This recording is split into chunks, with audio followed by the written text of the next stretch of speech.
What's up, everybody, and welcome to another episode of Ladies Who Bronche. I am Julissa. What's up, everybody? This is Skittles. And this week, we have a very special guest, another LAG alum, 09 So Fine Proud, Nick. Nick, introduce yourself. Who the fuck are you? What's up? I'm Nick. You know, I DJ and I produce. And I'm LaGuardia family.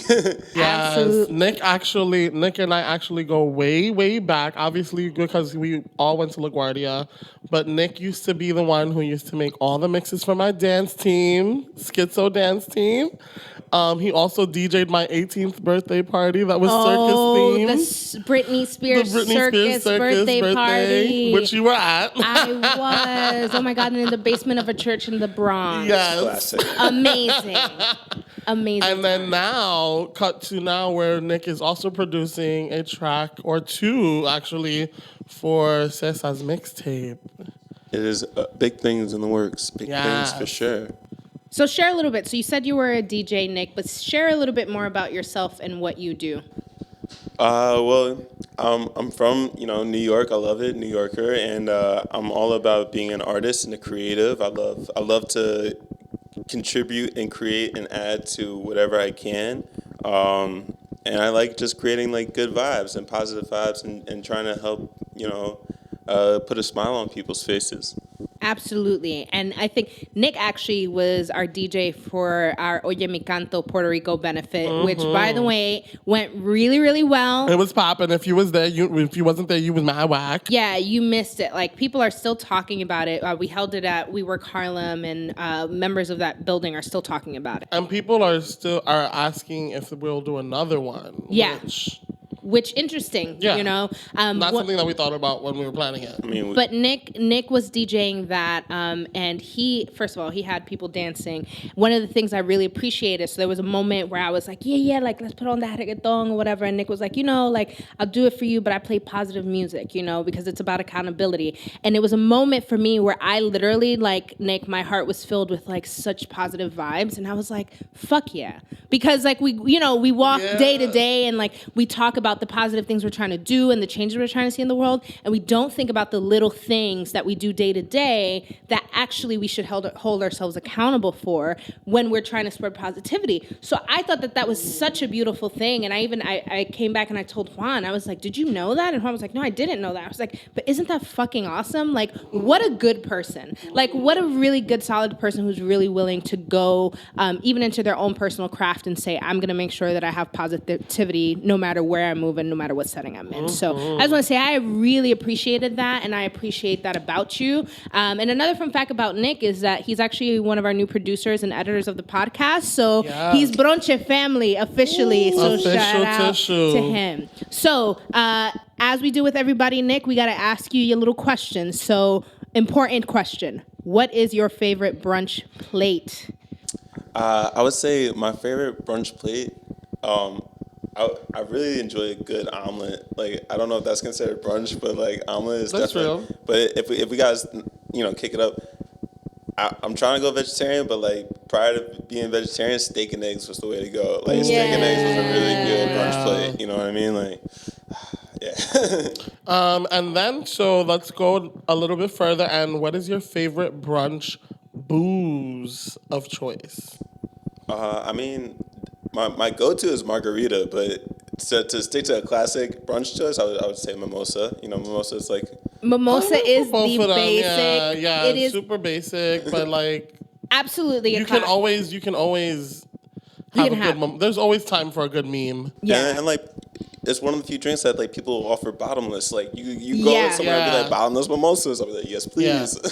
That's actually well, you have to go to Limon Jungle for bottomless margaritas. Yeah, there is such a thing as brunch endless margaritas. So you gotta hit that spot up. Limon Jungle, I'm always there, so. They know why. I think they have like a special seat for you even at this point. He walks in and they know who they're getting. That's really awesome. So on the same topic of eating, what was going out to eat like for you as a child? I loved it. Like, I would say, eating is still one of my favorite things to do. Food was my first love. My family was like very like food focused. Like, my dad could cook, my sister bake, my mom can cook, everyone can cook. I just love going out. Like my parents love going to like good restaurants. They're like, "Yo, we're gonna go out. We're gonna get some good food." And it was always, yeah, it was definitely. I was probably spoiled. I was definitely spoiled as a child. Which is why I said it's gonna be so different from our other guests, because other guests that we've had, you know, going out was a privilege, and like certain restaurants were like a privilege and stuff like that. So a lot of people didn't go out a lot.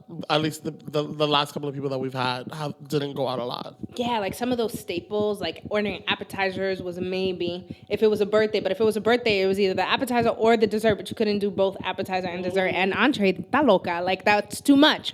So we always love to hear different people's perspective. But outside of that, what is your favorite bochinche topic to speak about when you're eating a meal? To be honest, like eating time is pretty quiet with me because I'm usually too busy eating. We could talk and all, but like you could talk and I'm just gonna sit here and enjoy this food. But I'll talk about anything. I'm pretty open to talking about like I guess nothing that's too gets too worked up, too like anything that takes away from the food too much is not right. Anything that's gonna get people arguing and not eating is something that's gonna get in the way. I totally agree with that. All right, so now we're getting into our shout outs of the week. Here's to the ladies too, where we drink to something that has happened this week. I want to go ahead and start by saying shout out to the people who voted this Shout out week. to everyone who voted. Absolutely. So cheers to that. Cheers. And as a result of the voting, one of the things that happened. Yes. So we were seeing, as I like to put it, as Adiza put it, we kept on seeing powerful men get canceled. And so like things like the man who suggested that we shouldn't have transgender bathrooms got beat by a trans woman and all that stuff. So we saw like a lot of like cool, just like justice happen, really. But now, like you said, it's about keeping up with the fight that's going to come after that, I guess. Absolutely. But shout out to everyone who did vote. A lot of local elections were going on, and I know some people didn't get out to vote for whatever reason. And I just want to say, that doesn't mean that you're not part of the process. Doesn't mean that you can't participate in some way, shape, or form.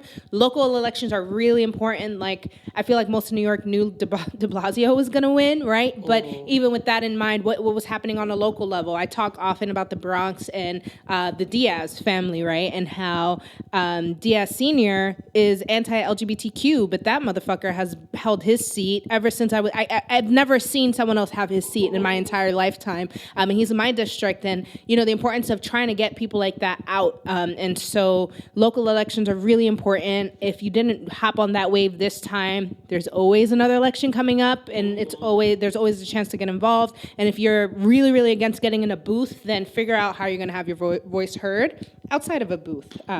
But definitely important. Another shout out to give out to our veterans. It was Veterans Day yesterday officially. I know I have a veteran in my family. Shout out to Alex down in Miami. Yes, shout out to Minnie, or Nia. Shout out to True. Shout out to Joey. Shout out to Adiza. Shout out to Eriko. I have mad Army, Navy, Air Force relatives. So shout out to all of them. Word. Another thing we want to keep shouting out, we mentioned that we had a really successful Puerto Rico event. I want to shout out to the people who are continuing those efforts. I saw a really moving video this week of a town that finally got their power back, and the cheers, and it was just so overwhelmingly beautiful to see the joy, but at the same time really tragic to see that they're in such a desperate place. So I just want to shout out to people who are still going out to Puerto Rico, still heavily collecting efforts on the ground, whether there or in New York, or bigger companies that are doing things. I heard a little rumor that WeWork is actually offering office space to people for 3 months for free in the Miami locations if they can get themselves from Puerto Rico to Miami. So efforts like that, that are quiet and on the ground and aren't getting a lot of press but are actually happening are super commendable. And we've said this for the past couple episodes, but we really can't forget Puerto Rico right now. So shout out to everybody who's still in that fight. And everyone who has reached out to us about organizations to donate, if you weren't able to come but you still want to donate, Julissa did a really good job of listing a bunch of different organizations that could be donated to or looked into on the event page for the benefit that we had. So if you got the email and you click on the RSVP aquí, it's still there. You can still go look and find the list and make your contribution wherever you feel best. All right, so of course I gotta go into the pop culture. Shout out to Cardi B again. This is like another.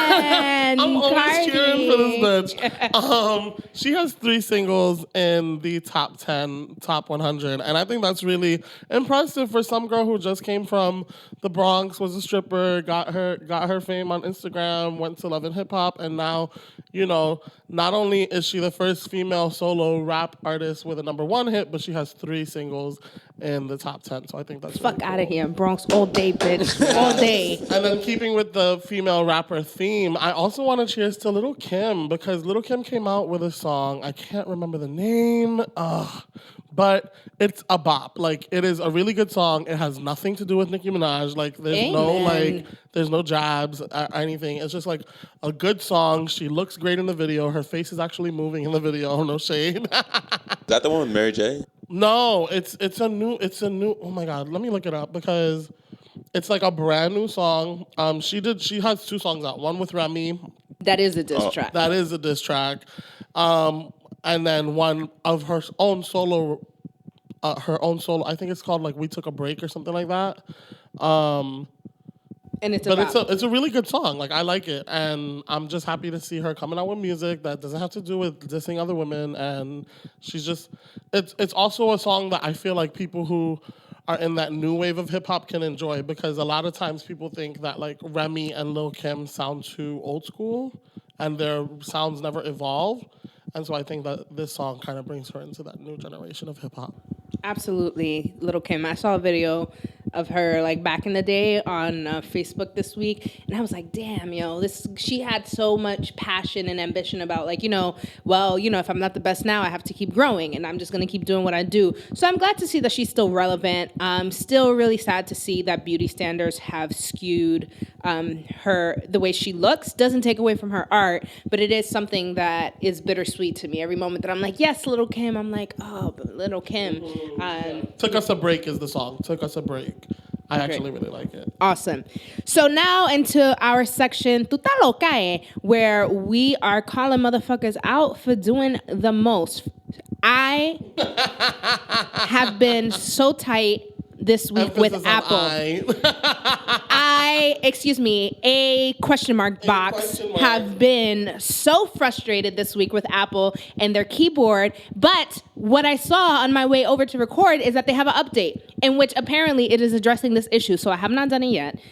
But when I update my phone, if this shit is not fixed, let me tell you because at work sometimes I have apps on my phone, so I'm using the keyboard, and I was like texting like one of my superiors, and it was sending like weird symbols, and I was like, I look like I'm drunk on the job, like literally, it looks like I'm drunk, and I was really pissed off. And at first I thought it was just me, but then I realized it was a system issue, and then I was just like, y'all cannot.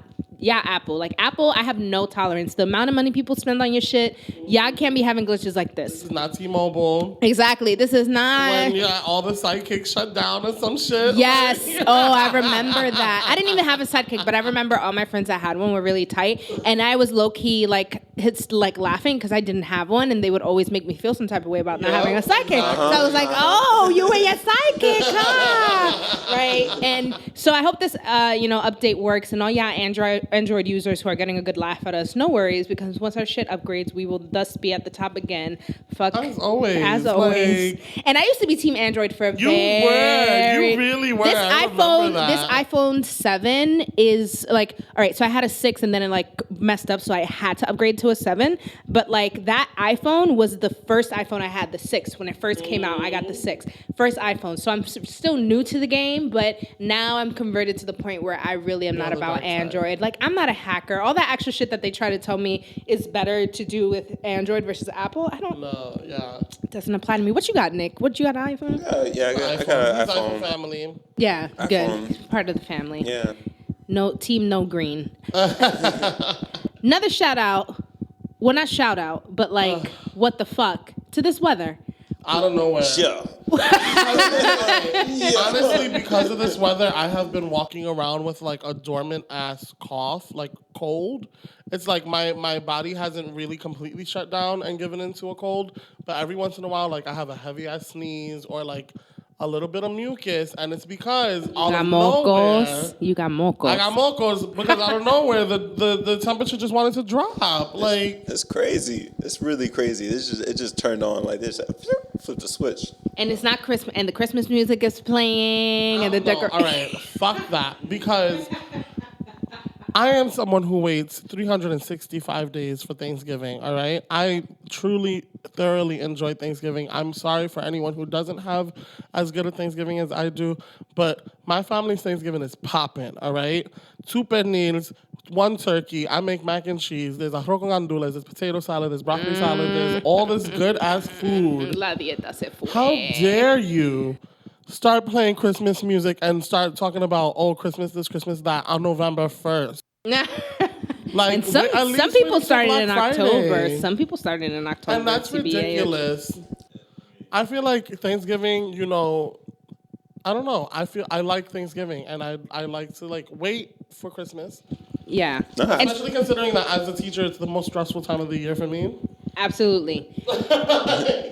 and honestly, like, because I know a lot of people are anti-Thanksgiving, and I'm also anti-Thanksgiving in terms of what we say the holiday is Dique for. Oh, we're celebrating like pilgrims, natives. Like, fuck all that shit. Y'all came, y'all raped, y'all ate the motherfuckers' food and took over their land. Like, that's really what went on. But I am really an advocate for like reclaiming things. And I think that there is a way in which we could either change the name of the day or just, you know, use that date as a date to create something new that is more in tune with family and getting together and sharing gratitude as opposed to having that historical background. It's not one that we're ever going to get to erase, though. Like, what happened in the negative way, and you know, there's going to be people who feel positive about it, but for now I feel like it is okay for families to say, well, fuck pilgrims and shit. I just want to eat. I want to get together with my family. I want to celebrate this family in this moment. I want to get dressed to stand in the kitchen in my socks. Literally, always. Like, my mom would make me get into these fancy clothes every year just to sit in somebody's living room doing nothing and eating. There's something special about that. And then when you grow older and you start just, you know, you eat and then you get drunk with your aunts and uncles and like they reminisce on times when you were a kid. Like, I think that there's like something special about that. Thanksgiving always like forget about the history. Just like Thanksgiving in and of itself always felt way more religious than Christmas. Like, Thanksgiving was like definitely getting around and giving thanks to what we have, and I feel like in our culture that's especially important because we're always so focused on what else we need or what we don't have. And then, like, Christmas is just about like, getting gifts. Like, especially as a kid, I was just like worried about what I was getting. But Thanksgiving was always about like just like, no, it's just about getting together with the family and having a bomb-ass meal, and that was dope. Yeah, absolutely. So, fucking Thanksgiving. Oh, you named all that stuff. And I'm sitting here like thinking about what I want to eat for dinner. Another tuta loca is to fucking Trump the dump again. Every week he makes my fucking mouth, like, he makes it in my mouth. His name is always in my mouth. I hate him and his scuba regulations. This motherfucker, and mind you, I understand that this is not the only thing he did this week, but it is. I want to highlight it because I was supposed to be in Cuba technically this weekend, right? For my mom's birthday, but everybody was like, nah, after the hurricane hit and stuff. I knew we should have gone. I'm calling my family out right the fuck now. I told you so. Now the regulations are changed. Now we're going to have to say we're either going with a church or something. We're going to have to do the most just to get on the island. And I just really have such a deep desire to get to know Cuba on the ground and the culture, especially the black culture in Cuba. But, you know, fucking Trump. So I just want to shout out him. And then another thing that got me really tight, mind you, this all happened in one fucking Facebook sitting.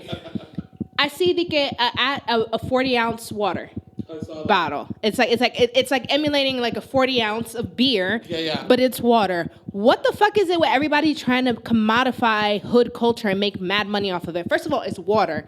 That shit is free in the tap. Okay?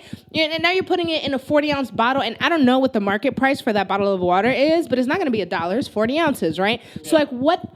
But who is this for? Who is this company? And I didn't do my research before getting onto the podcast, but just the branding of that. Is, and it was like I saw the meme of it where it was just like these motherfuckers have gentrified water. Yeah, there's no bounds. No, none at all. Like, it's ridiculous.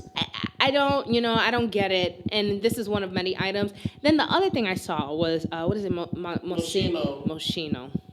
These motherfucker. Did you see the dry cleaning dress? No. So there is a dress. You know the dry cleaning thing that says we love our customers. Yeah. And then there's a plastic that goes over the clothes. So they made a dress of that. That looks like that. So it's literally like the top half is the we love our customers, and the rest of it is a clear plastic. $730.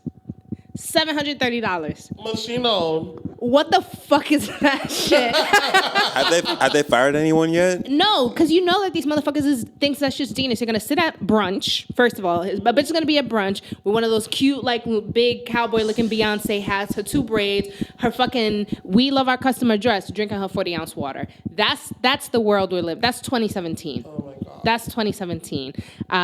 Anyway, another thing, Sammy Sosa. He's been getting white for a very long time, and he's white, but he was in a photo recently, and he looks like Casper. Like, now I'm concerned. I was always concerned, but now I'm just like, doesn't he deny it too? Or yeah. Not deny it? Like he has like nothing happened. Like yeah, he literally looks at you like, wait. It's like the Emperor's clothes or whatever that story is, where it's like, oh, what do you mean? I'm not naked. I am wearing clothes. I'm wearing the finest threads, but it's because you don't have taste. You can't see it. This motherfucker is looking at you like, what do you mean my skin changed? Motherfucker, you look like the white in the clouds. Like, he is literally, like, he was wearing pink, and the pink had more melanin than the pink that he was wearing. It's not a good look. It's not a good look. He looks sickly, yeah. He looks sick. And that's part of a really big Dominican problem that we have on the island, where people deny their blackness and people try to get whiter. Like, that is a thing. People go to the beach, but then bougie people who don't want to get a tan, blah, blah, blah. Like, that shit is just a problem, and I need Sammy to remember from whence he came. And I need him to go to DR and get the tan. But I feel like, like if it was some sort of disease or something like that, then maybe I could understand that. But then say that, make that clear. But he seems like he's enjoying it. But I don't know that he's getting any white benefits, because motherfucker still looks Dominican as shit. He don't look like a white man. He looks like someone who is sick. So he's not passing. So Sammy, vamos a ver, porque son tipo, ¿qué te pasa a ti? ¿Está loco? I mean, like, he has a good life anyway, right? Right. You're fucking Sammy Sosa. You don't need to be white. Like, we need you to be black. Like, the island needs you to be Sammy Sosa and be black so that other people can also come up and be black. Same thing with Little Kim. Like, she also, like, her white switch is just as drastic as his. Yeah. And it's a fucking problem, and I worry. Her entire face, though. But yeah. Like, the skin color thing, it's like... The skin color, but also like the Barbie doll complex. Yeah. There was this picture of her that they used for when she was doing like hip hop honors, and they were honoring her, and they turned the exposure up so much that she literally is as white as like this like screen, Crazy. like as white as a whiteboard. Like there was no, and then the only way you knew it was her was because you saw little red lips and little black eyeballs. That's ridiculous. Like it was crazy. Yeah, guys, we gotta do something about our color problems. And that's why I always worry too. Like when people remind me, like, oh well, Azealia was lightening her skin. Even that shit scares me. You know what I mean? Like I hope that where the color where her skin is at right now is of satisfaction. She still has her melanin. It's still beautiful. She's still black. There was something that I read that she had posted about how she stopped doing that and good. is now back to her natural skin tone. Good. But yeah, she was looking yellow for a minute too. Yeah, but she... Like real yellow. she, thank God, stopped at a certain point. And it's true that for some women, like, they'll use those creams because there's dark spot, like under your underarms will be darker than your skin, or between your thighs will be darker than your regular skin. So you use it for those purposes. And I get that, and I don't hate on that, but it does scare me to think that someone could get a little bit too bleach happy and then turn into Sammy Sosa and Little Kim. So, love your skin, guys. Just love yourself, period. Right. Like, we live in a world that we're like constantly preying on like every insecurity. Just love yourself. Absolutely. So our first topic for today, we'd be crazy not to mention the shooting that happened in Texas, in the church. It's another church shooting in the middle of a service, and I'm just, at this point, I'm kind of like, what the fuck with the gun laws? I saw a meme where it was like, I think our solution is to ban guns from white men, until like we get a handle over this. And I'm completely for it, because if you look at like these shootings, it's like they're all like these white men. They're white. You don't gotta all these just white say men. it. Yeah, Like, it's and a lot of white people. it's like White on white Hello? crime. White on white crime. I'm calling it. White on white my crime is God. happening a lot. And, white on black crime or white on just any colored crime is happening. And we have more domestic terrorists than we have that we've faced, internationally. Absolutely. And what are we gonna do? What are we gonna do about that? Like, I'm not white, so I wonder if there's maybe a perspective that I'm not seeing, or something that I don't know. Maybe there's this like secret white vision that allows us to see, allows them to see why, it's the circumstances are different when it's a white person, that it's mental health and it's not, just that they're malicious or that they want to hurt people. But if it's someone of color, the word terrorist is immediately It's racism. It's just racism. or It's thug, like, or Yeah. savage, or like. even It's when really crazy. It's really crazy, like, to even notice those standards. I don't know if you remember on my Snapchat, like, this summer, I went to D.C. and I literally witnessed an outright brawl in McDonald's. But because it was two white people fighting, there was no security. Like, the McDonald's employees kept working as if nothing was going on. Like, people were hurling fries and soda at this, like, preppy white boy.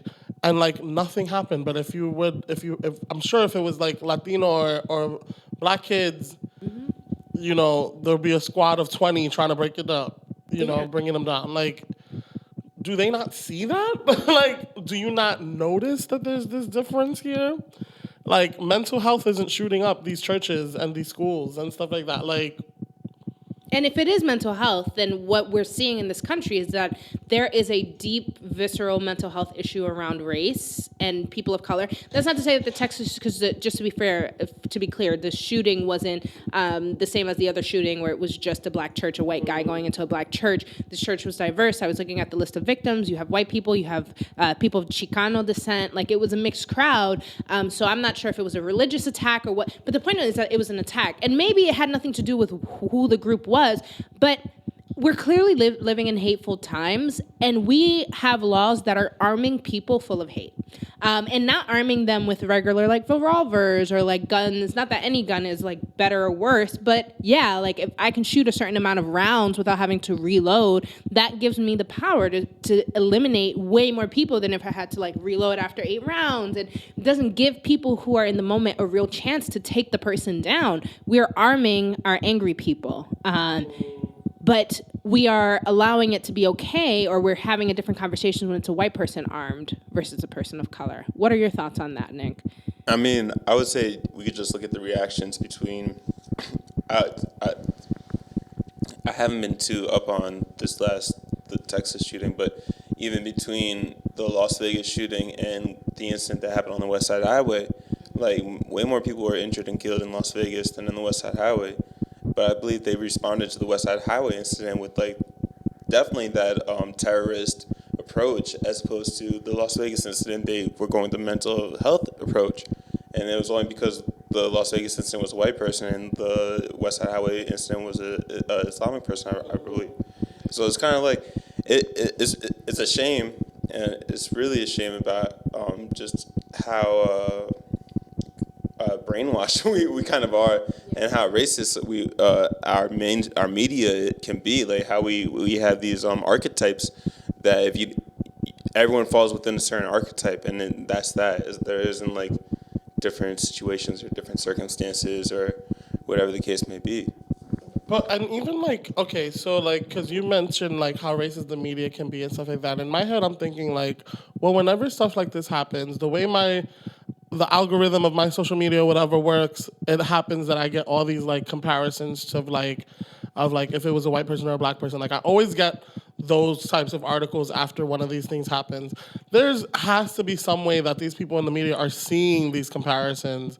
Like, are they straight up ignoring it? Is there a higher up that deems it like worthy of being called a terrorist or mental health? Like, who is making the decision for these headlines?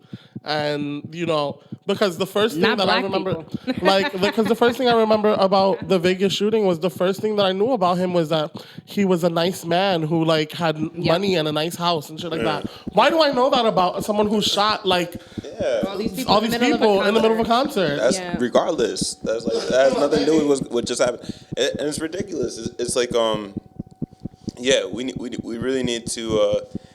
In my opinion, it really comes down to like ratings. Like it's ratings. It comes down to fear mongering. Our media. It comes down. It's a lot. It's a lot, and I get really worked up. Like I swear, when I was a kid, we had breaking news like once every few months. You know what I mean? It was rare you had breaking news, and breaking news was like breaking news. Where it was like, wow, that's crazy. Stop what you're doing, pay attention. Now it's like breaking news. Trump tweeted some shit about whatever, and it's like, like I get it, like that's wild, but like this is the new norm. Like if you can't get with it, like this is what it is. It's a shame and it's unfortunate. And we need to get beyond this, but I think that everything right now is just about like creating a hype around nothing. Right. And it's just we need better gun control. Absolutely, and I'll just say it again. I think we need to stop arming angry people. Yeah. We need to make it less easy for someone to get the types of guns that folks have been getting to have these shootings. I see a meme that says all the time. We lost hope when a bunch of kids got shot up in a school and nothing happened. Mm-hmm. I think that's right. Yeah. I think, though, the minute that someone walks into, I don't know, like the Senate or the House of Representatives or something like that and shoots them down, that then something would change. Not that I encourage that. I would never wish to see a headline that. But it's just unfortunate to know if that was the case, the gun loss would change overnight. And there was a meme that was saying, like, on Capitol Hill, there are no guns allowed in the building, and every elected person has Obamacare. So that tells you, like, exactly about what's going on up there. Like, they all have Obamacare, and there's no guns allowed in that building. Right. Yeah, they're fighting to protect the guns and fighting to take away the Obamacare. Oh, America.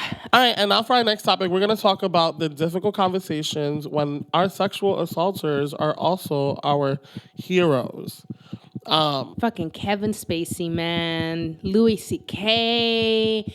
I'm going to bring it back to Bill Cosby because I'm still tight about Bill Cosby. Like, so are we like going to separate? I think the first taste of this we had was R. Kelly.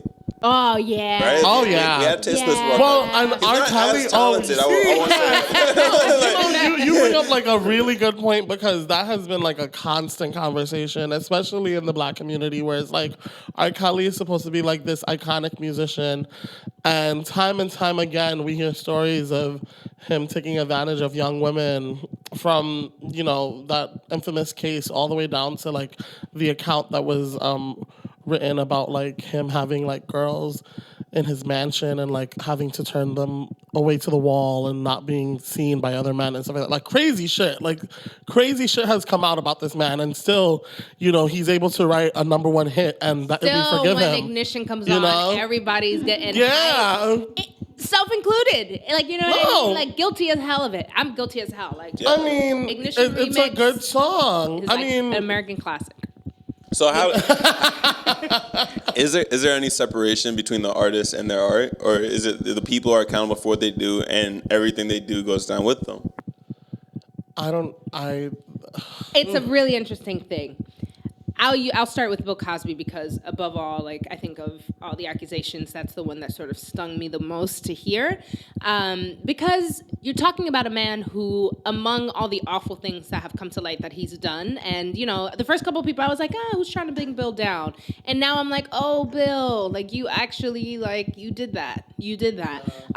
But there's also a man who did so much for the black community, you know what I mean? And does that take away from that? But I will even take it a step further and say, and I haven't done enough research on this, so listeners don't hold me accountable to this, and I might be wrong, but I've heard accounts where like Martin Luther King would cheat on his wife. Like he was cheating on Coretta, and like people like just not respecting women. You know what I mean? In general.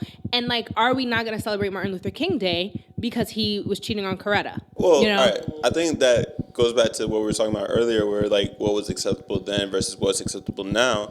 But there's a difference between cheating and peeing on someone. There's a difference between assault. Absolutely. And you know, Absolutely. Like in sexual and like statutory rape. Like there's a difference between all this stuff, you know. And not to condone or not to like say that what he was doing was okay, but you know, it's just kind of. I just also kind of wonder, like, what is that mindset, and where do you even get off thinking that you, like, where does that mindset come in of like you thinking that touching someone or treating them a certain way is okay because of your power, because of your money? Like, when does that actually kick in, and how, like, what?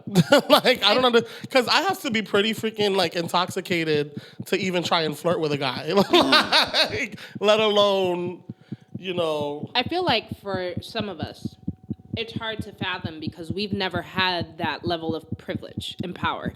So it's hard to imagine it. Like, oh, how do I get away with that? It's like that feeling you get, or at least I've gotten when I go to like a certain hotel or restaurant that's 5-star and the service is like excellent to the point where they like fold the napkin on your lap, and I'm like, whoa, like this feels weird. I don't know what to do with this because I'm not used to it. But then you have the people in the restaurant who like, you know, kick themselves back because they know that that's what happens next. You know what I mean? Yeah, I think we think about like, oh, how would we deal if we had that type of power?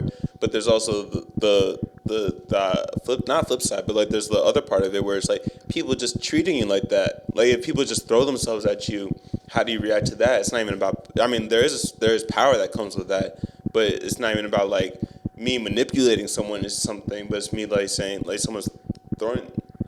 Not, but like.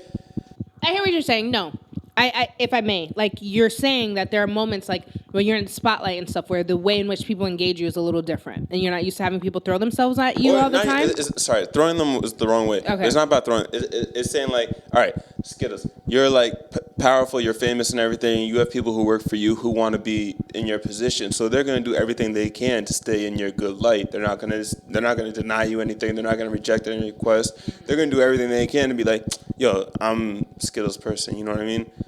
So it doesn't. One day. It doesn't take much power for you to say something where it's like to make a request, and it could be a simple request, but it could make any request, and for someone to feel almost the responsibility or the obligation to say yes, as opposed to like say like, no, that's what beyond my moral scope or my moral compass. Yeah. Like, Yes. I think that makes sense, and I think that a lot of people who are coming out with their stories now were in a position like that, where they felt like they couldn't stop the person because it meant that they were going to jeopardize whatever position they were trying to get to. Mm-hmm. And that's scary. And that's not just, in Hollywood. It's also in any industry, in any corporate ladder you're trying to climb, or not corporate ladder. Like there is a way in which people in power know how to take advantage of people who don't have power. And the more power you get and the more ridiculous the things that can come to your lap become, like the possibilities are endless, you know, like with Harvey Weinstein, some of the stories that you hear, it's sort of like, it's very clear that the man, it was almost like he expected you to know that he would expect something like that. And if you walked into a room with him and you didn't expect him to come onto you, or you didn't expect that you might have to fuck him to get what you wanted, that you were the inexperienced rookie for not knowing that. And not that you were just a normal human being who shouldn't have expected to be assaulted in order to get a job. That reminds me of seeing a couple of posts from directors and music theater people that I'm friends with on Facebook, where it's like they were kind of expressing this like distaste or disdain for actors who were coming out with these sob stories about Harvey Weinstein when it was already known in the industry. So like this person had written a status of like, oh come on, like all of a sudden all these actors are coming out with these sob stories, but we've all known this for years. Like stop acting brand new. Kind of like stance towards it. And I was like, wow, and you're a woman. Like it was a woman who wrote this. Well, Donna Karen stood up for Harvey Weinstein originally. Like she was saying, yeah, but I think she retracted the statement, but she stood up for him originally. Wow. Yeah, a lot of people I feel like in a moment like that, it's like, oh, the man with power, somebody's trying to take him down. I'm going to keep my mouth shut until I'm sure that the movement to take him down is valid, because I don't want to be the one to say some shit about him and then people fall back on what they're saying and then he looks at me like, oh yeah, so you weren't on my side? Boom. You know, you're blacklisted, you're done.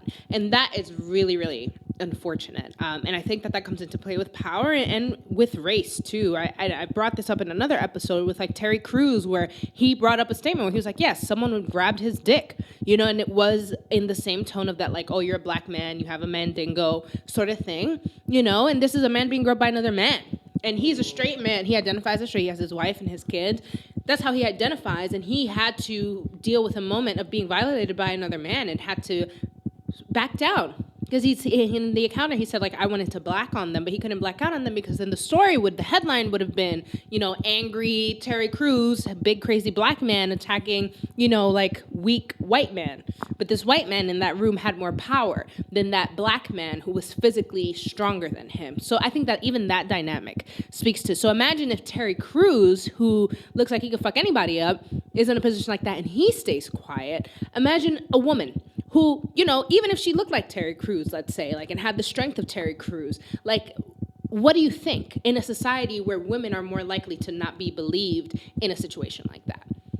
Absolutely, and I think that's all the more reason why it's good that all these things are coming to light, because there has, like, the playing field has to be leveled one way or another, and this is the only way it's going to happen, unfortunately, because apparently it's been going on for so long and no one's been saying, not that no, and it's been known, because, like, I've been hearing the same thing as you, where, like, I have friends in the industry and they're like, yeah, but everyone knew that about Harvey, or, you know, everyone knew that about Kevin, you know, it's just like, all right, yeah, but, like, if everyone knew that, then why, like, you know, it's like everyone knows Chris Brown beats women, but, like, we're still playing his tracks. Like, they're still buying his 45 track album. Yeah, like, people are bumping that shit mad hard. I was actually in a car with my friends and they were, like, talking about all the tracks, and we were like, oh, aren't we supposed to, like, go to his concert? And then I was like, yeah, I don't listen to Chris Brown. I actually, low-key, was never a Chris Brown fan even before he beat the shit out of Rihanna. But then he beat the shit out of Rihanna. And I was like, yeah, fuck this guy. His music's not that good anyway. But that goes back to Nick's question. Like, how, do you separate the artist from the art? You know? And I don't know that my dislike for Chris Brown has anything to do with him hitting Rihanna, because, again, I wasn't a huge fan of his music before he beat her. But that definitely didn't help. Will you still watch The Cosby Show? Yo, I've watched it since the allegations. Like, I have. I bought a Bill Cosby album last week. It was a thrift shop. I didn't give him royalties, but I bought it. Like, you know what I mean? And so there is that thin line. Listen, first of all, I don't want to hear shit from some people. If you watch and you support Woody Allen, like, don't say shit. Like, you know what I mean? Like, that's another person, statutory rape. Like, you know what I mean? Like, there's so many people, and I feel like sometimes it's people pick and choose when they want to remember. Johnny Depp is another one who people glorify and has had issues in the past. Like, you know, but no one wants to have these conversations. And so it really, really does make me wonder what happens if, you know, and I'll keep it to sexual assault, because I think Nick made a great point earlier where it's like, when we're having these conversations, it's important to realize the difference between Martin Luther King cheating on Coretta versus Martin Luther King sexually assaulting a woman. Right? You know what I mean? Still a woman being disrespected or whatever, like, you know what I mean? But yes, it is important to make sure that we are acknowledging the differences between what those are and validating what the victims would feel in those situations. So I want to, like, not retract what I said, but I sort of clarify that I'm aware of that. But, like, what if it came out that Obama was sexually assaulting someone in the White House? You know what I mean? Like, what if it came out that, you know, I don't know, who else is a hero? Are you trying to say as like You were like saying Oprah earlier. What if it was Oprah, you know what I mean? What if it was Who's a Obama? victim herself of assault, by the way. Well, are you saying like Obama like versus like the Monica Lewinsky situation? Because we already had a president sexually assault White House staff. But like not consensual. Not consensual, and not to say that Monica might have not been in a situation where she felt like she had to say yes, but I'm saying like where it's completely not consented. Right. Like how do we remedy that? Because the answer is yes, you have to call Obama out, and Obama has to face whatever fucking issue he has to face. Because fuck that motherfucker, he assaulted somebody, right? But allegedly. Hypothetically, no, yes, sorry, Obama, I'm not saying you have, but like if that were the case. And not that I want that to be the case, but I saw, like, when Kevin Spacey happened, like, a lot of people were like, ooh, we really love Kevin Spacey, this is awkward. And then he came out of the closet in the same moment, which had people be like, you know what? Yeah, that was like that was the moment. That was a big moment where people were like, fuck out of here. Now you're trying to come out of the closet to cover this shit. Like no, yeah. I will say, though, props to Netflix for dropping House of Cards, props to FX for dropping Louis, and props to all the platforms that aren't supporting this behavior, because that's those type of support that's needed with these types of action. And I hope, and I'm gonna say this just because I'm always a devil advocate, I hope that they dropped it because they really stand behind that, and not because they knew that if they didn't drop those motherfuckers, the way the energy of the way the political climate is right now, had they not dropped it, people would have dropped them. Right. So did they drop it because they actually were like, no, fuck you, Kevin Spacey, or did they drop it because they were like, oh, fuck you, Kevin Spacey, we're not gonna lose money, so we gotta drop you. Sorry. Good point. You know what I mean? Yeah, as Juan takes a very big gulp of his whiskey Coke. Yeah, so I just think it's an interesting conversation.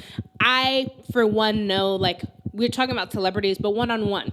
You know, what if you have that cousin who has done something inappropriate, or that uncle, or just someone, or that aunt, or that, you know, other women in your life that you look up to who have assaulted people? Like, how do you have these difficult conversations when these things come to light? And I think that everything happens in stages. Like, if we're going to go through the stages of grief, I wonder at what stage or at what point are we going to say, okay, it's obvious that, like, you know, right now we have however many number of people who've been called out. What if everyone who we love and cherish eventually, like, what if even Tom Hanks, who is like the joke of like, well, Tom Hanks has been accused of being kind to someone. It's like, there's these memes that come out there like, oh, another person has accused Tom Hanks of being incredibly nice or whatever. But what if somebody comes out against Tom Hanks tomorrow? Like, what is that going to do then to people? How are we going to remedy that? How are we going to have that conversation? And how, more importantly, are we going to acknowledge the context of the time that they were in? Not to forgive their actions, but to say that because that is the excuse that would be used in their defense, how do we make it so that that's no longer excuse moving forward? How are we going to set standards today so that tomorrow our sexual assaulter doesn't have that, oh, but that's how we used to do things. Everybody used to touch girls before casting them. Everybody used to. How do we change that? That's the conversation I want to have. I mean, I think it's just about continuing to dialogue. I mean, we're only at the place where we are in now today because of the conversations we've had and the places that we've been able to reach, because you've expressed how you feel under certain circumstances. You express how you feel under certain circumstances. I express how I feel, and we find a common ground. But the more often that those conversations are either considered taboo, or the more often people don't feel comfortable having those conversations because of like that divisiveness that happens through the media, where everyone's polarized based on what you believe in, or whatever the case, where we feel like there isn't a common ground for us to reach. I think then the less likely we are to be able to find a place beyond this. I mean, you're asking, like, where does the conversation go? Like, all right, so like we find out people are sexual deviants of sorts, and they're, you know, acting in ways that aren't responsible, and they're not respectful to other people. So then the conversation, then I guess first we have to talk about like the victims and how can the victims heal, like go through the process of healing and the process of recovery. But then we also have to talk about the people who are committing these acts and how can they heal, because there is something that is fundamentally like kind of within them that's off, and they need to go through a healing process as well. That's not healing is not something that's like kind of glorified within our culture. You know what I mean? Healing is something that's very much like put in the corner and be like, all right, you take care of that. You do what you got to do. Come back and when you're ready. But like healing is, Yeah, it's a part of the process. And I think like that was a card that Chris Brown pulled after the whole thing. Oh, it's just me. Like I'm fucked up. I need help. You know what I mean? I don't think Chris Brown gets any more passes though. Like no. Oh no. Nah. Yeah. I'm just saying like that's something that he said. Yeah. Oh yeah. In the beginning. That he needed help and support in sort of growing past that. But absolutely, like healing is important, and that's what I mean. Like people need to heal, but then we need to create a new platform and a new norm for our society so that this shit doesn't happen again. I think Charlemagne the God, he had this moment. He gave himself Donkey of the Day for, like, you know, it taking him so long to really understand the difficulty that women have when they're being assaulted. And he mentioned, like, he shouted out certain, like, music videos and things that are iconic for black men growing up where, yeah, you have that Dr. Dre music video where they pull down the girl's bikini top and that's, like, funny to them, that they're, like, exposing a woman, or just, like, hip-hop culture in general does a lot to, you know, demean women. And, like, that's not okay. You know, and he had a nice little speech, and even I'm still sort of teetering over like, oh, Charlemagne, there's so many moments in which I just don't fuck with you, but I do appreciate that he says it because there are a lot of men who follow him, and so I think that one big step is for people who understand their following to start using their platforms to iron out that norm and say, like, listen, I'm Charlemagne the God, like, I'm on here, I crack jokes, and we have people on our shows, and he even said, like, in certain interviews, like, I've said things to women that's inappropriate, and, like, I now acknowledge that was inappropriate, you know, and I hope that that sort of stance is enough for us to accept that sort of apology on his end, not that he assaulted someone like in some sort of crazy way, but that we accept him and have him on our side to continue the conversation. Because that's another thing that happens. People are like, oh, but you've said this before, so like fuck you, and like you cut the person off. And I think that part of what I'm trying to get at is the difficult part of understanding that if we want to change the culture, that might include not having to forget, but to, and I don't want to say forgive either, but to move past certain things so that you can take that same person who was part of the problem and make them part of the solution with you, if that makes sense, because everybody, you know, not every case is the same. Not every case is the same at all. But it's a big conversation that's been happening, and it's an ongoing conversation. Next week, I call it, at least 2 more people are going to get called out from here to next week. And, you know, even like with Louis C.K., like his apology was half-ass, and, you know, but like, it sounds like he's trying. So, like, will we have a conversation with Louis where we're really calling him out? And is he willing to then move forward and accept how his apology was half-assed and he has more work to do, and do that work? Like, will he do that work, and will we accept him back? And in the meantime, does that mean we shouldn't watch Louis reruns? Like, what does that mean? And that's just interesting. And I don't have the answer, is really what it is. I just think it's an interesting thing to think about. Yeah. So, topic 3. Topic 3, keep calm and carry on. So I actually wanted to bring up this topic because it was something that I myself have been kind of dealing with, and I think you too, to a certain extent. Julissa, not just because calling you out as best friend. No. Call me out. I'm listening.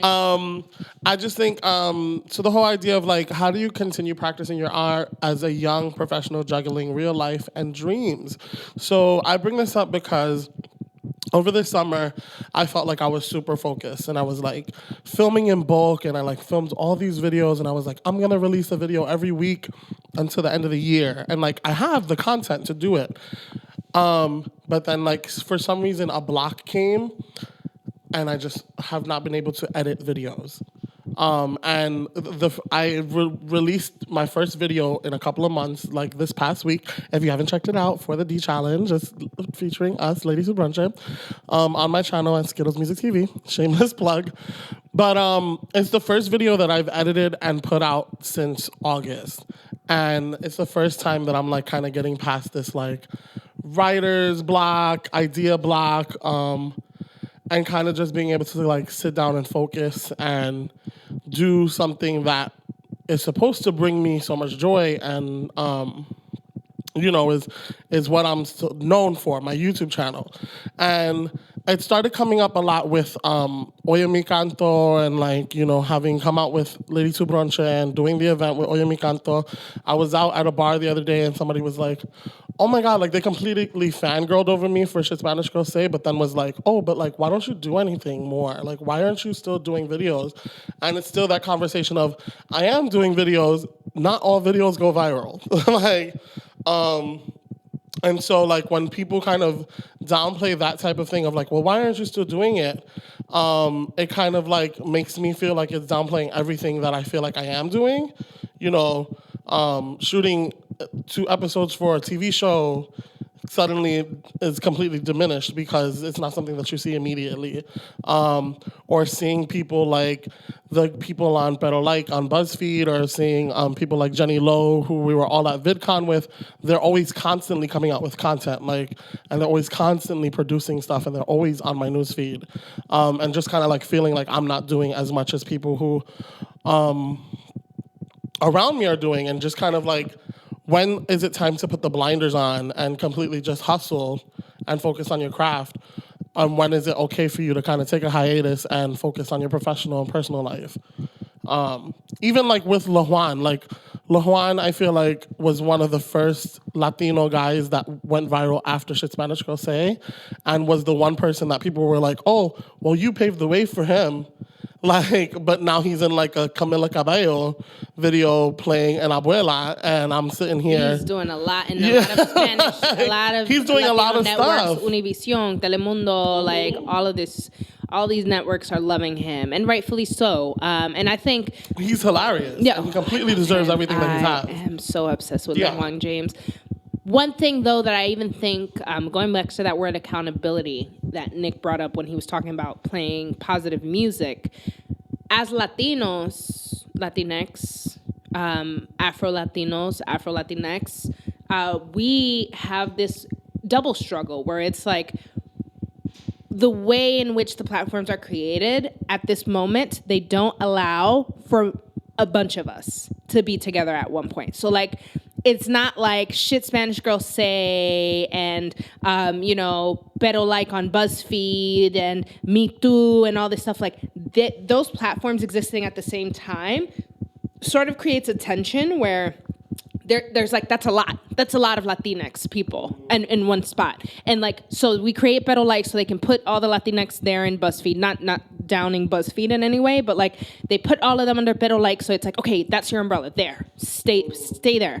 And then with Me Too, like there's a mix of stuff, but even the way in which content has to get created and everything has to be self-produced, it's like this crazy like hustle, you know? And that's not to say that there aren't like bloggers that aren't people of color who have to work hard to get their shit out, but it's different the way things get digested and how quickly someone will, let's say, get put on MTV to be on the red carpet for the VMAs versus, just like still like struggling to get seen on like Despierta America because they're Latino. And then those are the avenues that people want to host them on and not the mainstream avenues that aren't exclusively for Latinos. Like, I think that until media stops trying to just make us speak to our people only, like, it's going to be difficult. Because even with Me Too, I have a hard time sometimes when they have certain like memes and stuff where I love it, but I'm like, oh, this is very Central American. Yeah. This is very Central American. And it's all, I love having like La Julissa out,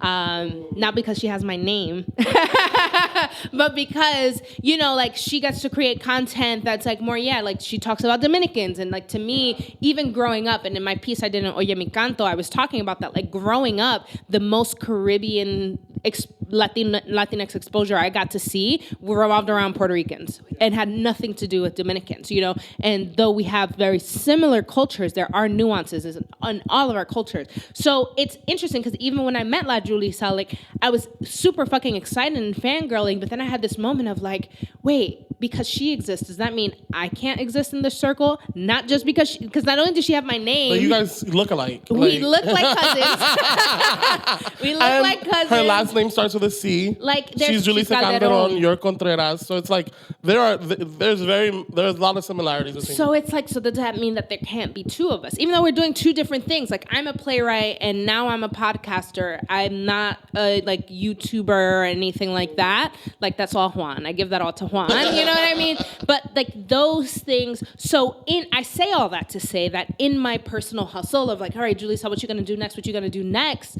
I see people like Julissa and like Kat, even who we love. Like, we love all these people and we're fans of all these people and we share all these people's content and like laugh at it because it matters to us that it's there. But there is that fear of like, now that they're there, does that mean I am too late? Mm-hmm. So when you feel like it's too late, you're less inclined to edit that video. You're less inclined to write that thing. You're very much less inclined. And so I feel like for me, that's part of my struggle. Is like, I'm like, fuck, I'm late to the Dominican game.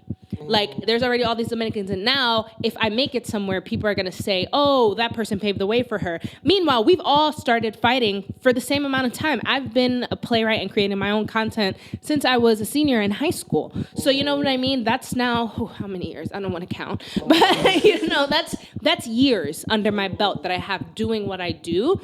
So it's just interesting how that's the position we're in. Not only are we content creators, not only are we young and millennials and living in a time where we have to work twice as hard so that we can pay rent and just like have livable situations, we're Latinx in those positions. And so there's less slots available for all of us to be that popular and rise that high.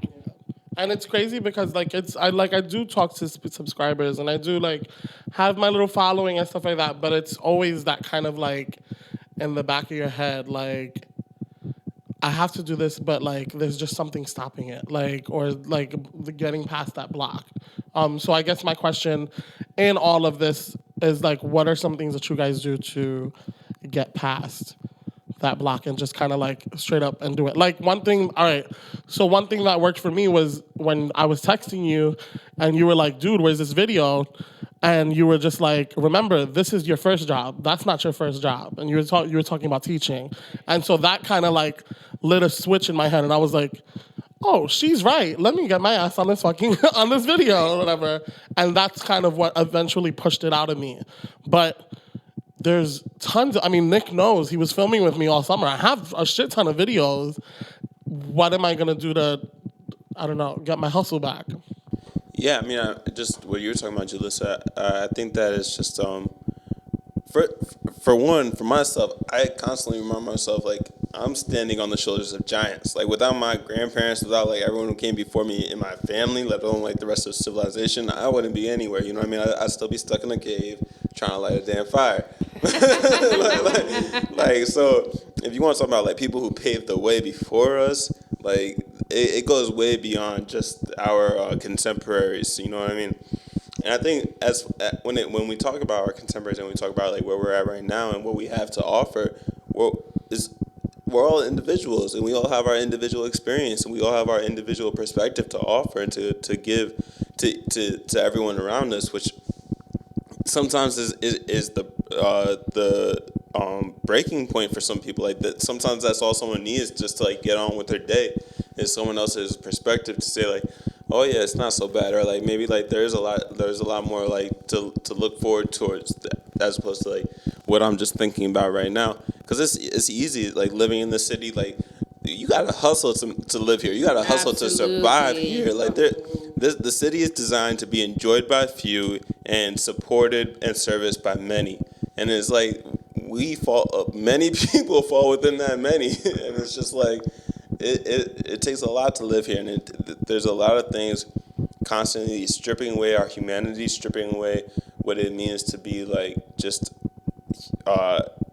living, and right. We have to take that time for ourselves.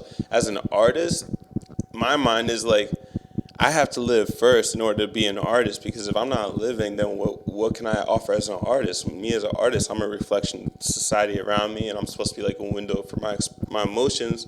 And if I'm not living, experiencing those things, then I have nothing to offer as an artist. Right. That's what I think. I think that's super important. It's like I was telling Juan today, like I had to buy equipment for this podcast today, y'all, because this is all fucking put together. I don't got no fucking hookups of nothing, right? So this equipment is like, And I'm not even done. Like, this is not even all of the equipment. $500, right?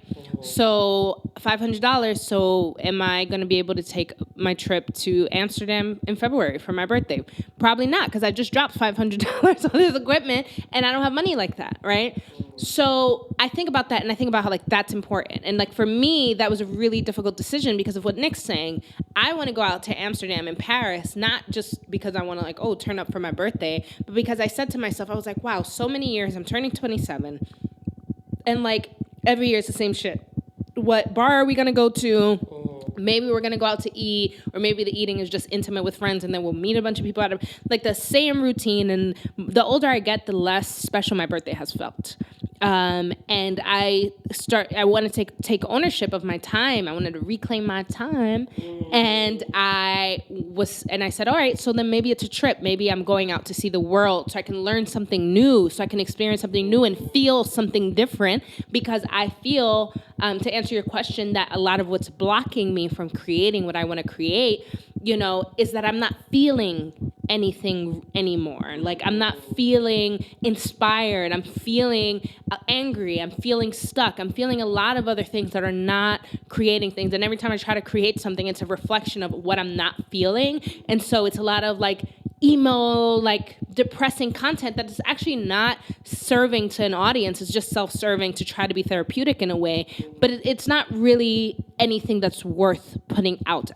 Or rather, I know that I can be putting out things of better quality if I was out exploring the world and feeling shit and learning new things and fueling myself. So it was a difficult decision to make, but the hope was you invest in something like this equipment, you maybe get a following, you get people who love what you do, and maybe you keep moving up that way so that Amsterdam and Paris are a regular thing for you and like can be something that I can do at any other point in my life. And so that was that decision. But I almost didn't buy the equipment, and I was like, well, maybe then the podcast can pause until after Christmas. I'm dead serious. I considered not shooting an episode until after Christmas, being like, oh, well, there's going to be a bunch of, like, scheduling conflicts because it's the holiday season. Fuck the holiday season. This is a podcast. Like, you have to create the content. And so here we are today. So I say to you, Juan, like, for me, the answer is understanding really taking a moment to meditate. And meditating is not, don't think of anything. The meditating is try for a moment to just relax and notice everything that passes your mind. That's meditation, is making notes of the things that naturally come up for you,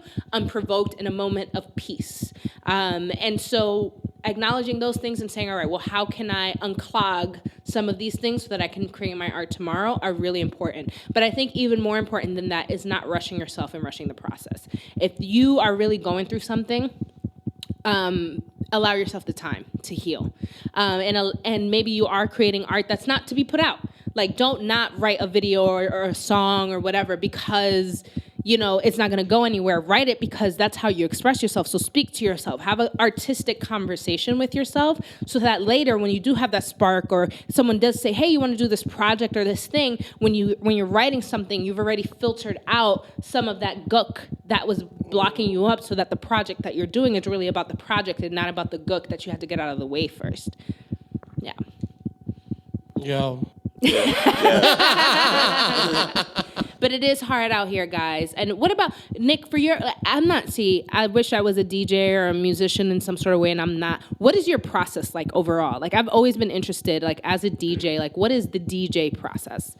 I mean, it's funny because, starting Labor Day last year, I made a commitment to myself where I was going to take my practice seriously, and I really, I was like, all right, well, every time I reach out to a venue, they're like, oh, let me hear a mix. So I was like, I started recording 2 mixes a week. I did that all the way up until the beginning of the summer. And in the beginning of the summer, I started to, some things happened. I got to start getting tripped up.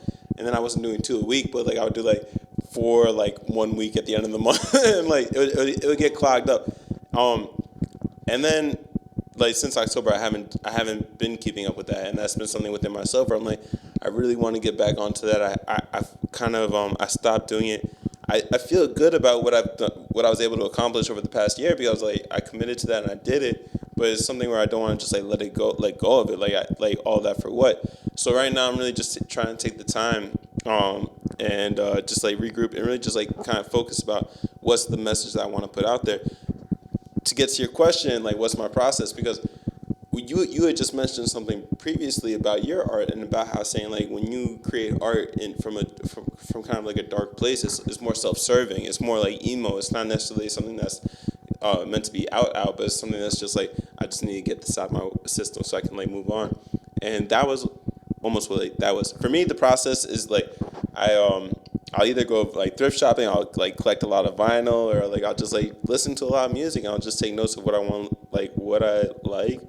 And I really think about the vibe of the mix I want to put out. Do I want to put out a party mix? Do I want to put out a mix that's like chill and then like start with find the right tempo and then like just go from there? And it's I really just listen to the music and listen to the vibe and just what I'm most of the time if you're in the room with me, I'm dancing. Like, I'm just like kind of like acting a fool. Like I need to get a webcam in there or something. It's gonna come soon. Don't worry. But yeah, it's always I try to make sure it's like a good vibe.